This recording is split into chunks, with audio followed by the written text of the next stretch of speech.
मला कळलं की माझ्या मागे एक प्रचंड मोठी शक्ती आहे जी प्रत्येकाच्या मागे आहे. असं नाही की माझ्याच मागे आहे, ती प्रत्येकाच्या मागे आहे. पण मला हे कळलं की माझ्या मागे एक प्रचंड मोठी शक्ती आहे आणि ती स्वामी रूपात आहे, ती स्वामी शक्ती आहे. सकाळी 3:15 3:30 वाजता तारक मंत्रांचा आवाज असा प्रखर यायचा. अच्छा.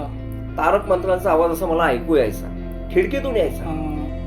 पण एक चमत्कारिक गोष्ट कोविडमध्ये घडली आणि ती म्हणजे ती अतिशय वेगळी होती. माझ्या ऑफिसच्या बाजूला असा एक बगीचा आहे, मोठा बगीचा आहे. तिथे वॉकिंग ट्रॅक आहे. अच्छा. त्या वॉकिंग ट्रॅकवर जेव्हा मी दुपारी चालायला जायचो तेव्हा मला तिथे कॉर्नरला स्वामी मस्तपैकी असे दोन्ही कमरेवर हात ठेवून असे उभे असायचे आणि मला दर्शन द्यायचे. आणि ते मी असं प्रत्येक वेळेस तो अनुभव घेतलेला आहे. मी कोविडमध्ये अक्षरशः नामस्मरणात पूर्णपणे गुंतलेलो होतो. अच्छा. पूर्णपणे म्हणजे मी बाहेर पडणार ना घराच्या तरी मी नामस्मरण करायचो. मी ऑफिसमध्ये जाणार अर्धा 1 तास 2 तास 3 तास तरी मी नामस्मरण करायचो. ओके.